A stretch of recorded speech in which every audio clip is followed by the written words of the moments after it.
Hello, and welcome to Conspiracy Theory Review. Please like, comment, subscribe, share, and hit that notification bell to support the channel. This video is a prequel to the next few.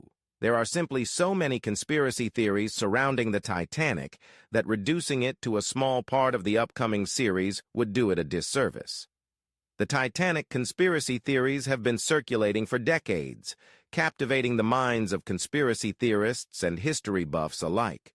The RMS Titanic's maiden voyage ended tragically on the 15th of April 1912, claiming over 1,500 lives.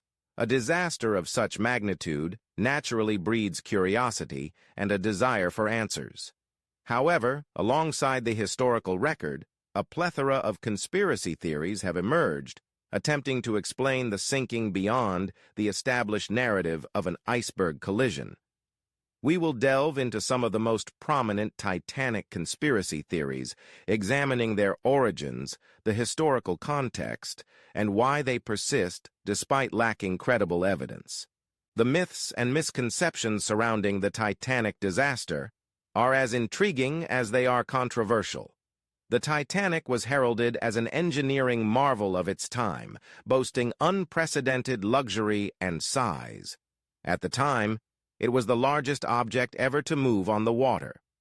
A promotional item from White Star Line, owner of both the Titanic and Olympic, emphasized the safety of both, claiming, as far as it is possible to do so, these two wonderful vessels are designed to be unsinkable. From design flaws making the hull weak to a small rudder relative to ship size, to central banks, aliens, and mummy curses. This one has a lot to it. But some are so out there and uninteresting, I'm not giving them any attention. Captain Edward Smith was the master of the Titanic on her fateful maiden voyage. Captain Smith was a very experienced 62-year-old seafarer with 40 years at sea, 27 in command, and 32 years at White Star Line. Captain Smith had successfully taken Titanic's sister ship, the Olympic, on her maiden voyage to New York. The major questions surrounding Captain Smith were in relation to his chosen speed for the conditions, though reflecting standard maritime practice for the time. Calm seas, known icebergs, speed, and a large, unwieldy ship is a recipe for disaster. Everything else reported about Captain Smith showed him to be a responsible man, taking care of his passengers and crew first and foremost. One enduring theory proposes a deliberate switch between the Titanic and its structurally compromised sister ship, the RMS Olympic. Proponents claim the heavily damaged Olympic was disguised as the Titanic and sunk to collect insurance money. This theory hinges on alleged similarities between the ships and supposed discrepancies in damage reports. However, maritime experts debunk this notion. The Olympic's repairs were documented and wouldn't have gone unnoticed. Additionally, the ships had layout and design differences readily apparent to seasoned sailors. Another theory suggests J.P. Morgan, a powerful financier with ties to the White Star Line through his ownership of International Mercantile Marine, who owned White Star Line, orchestrated the disaster to eliminate rivals who opposed the creation of a centralized banking system in the United States, predecessor to the Federal Reserve. This theory rests on the presence of prominent figures like John Jacob Astor, Benjamin Guggenheim, and Isidor Straus on the voyage, who some claim were anti-central bank. However, there's no evidence supporting their opposition, and Straus was quoted as being in favor of it.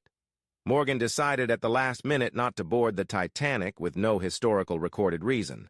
Furthermore, sinking a ship filled with hundreds of innocent passengers seems implausible, unnecessarily risky, and no sure way to ensure the removal of said political foes. The allure of these theories lies partly in the human desire for clear villains and hidden motives behind catastrophes. The established narrative, while tragic, doesn't offer a nefarious plot. Additionally, the sinking exposed societal inequalities in the evacuation process, fueling a sense of injustice and a need for alternative explanations. Conspiracy theories often capitalize on these emotions, offering a sense of control and a culprit to blame.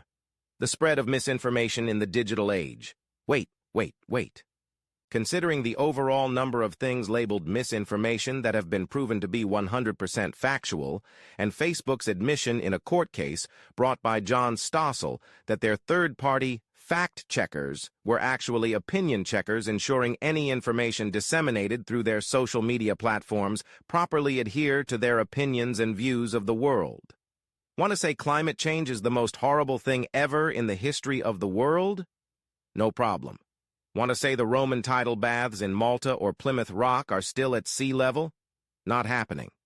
So, we're not going to claim any misinformation garbage because the opinion checkers are one of the many things which those crazy conspiracy theorists were eventually proven right. The limited accessibility of the wreckage in 12,500 feet of water adds fuel to the fire to all the conspiracy theories. The depth of the wreck makes detailed physical investigation challenging, allowing conspiracy theorists to fill the gaps with speculation.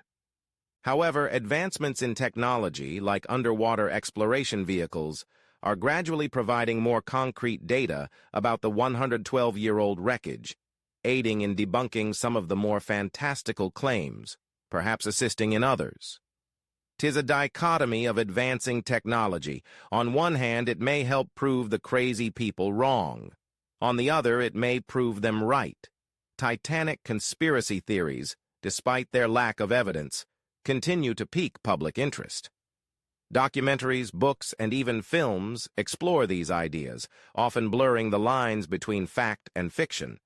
While these narratives can be captivating, it's crucial to distinguish between historical inquiry and sensationalized speculation. Serious historians and researchers rely on primary sources like survivor testimonies, ship logs, and official inquiries. These records provide a far more nuanced and accurate picture of the disaster. They detail the hubris surrounding the ship's unsinkability, the inadequate number of lifeboats, and the communication failures that contributed to the high death toll. The true story of the Titanic, with its blend of human ambition, technological oversight, and sheer bad luck, offers valuable lessons about safety regulations, communication protocols, and the perils of hubris. These lessons resonate far more than the unsubstantiated claims of conspiracy theories. In conclusion, the sinking of the Titanic remains a captivating tragedy. However, it's essential to remember the historical record and the painstaking work of researchers who have pieced together the events leading to the disaster. While conspiracy theories offer a sense of intrigue and may fulfill a desire for clear villains, they often distract from the true lessons to be learned from this historical event. By critically evaluating evidence and examining primary sources, we can gain a deeper understanding of the tragedy and ensure such a disaster never repeats itself. Thanks for watching. Please like, subscribe, and hit that notification bell for more fun conspiracy content. What other conspiracy theories would you like to see?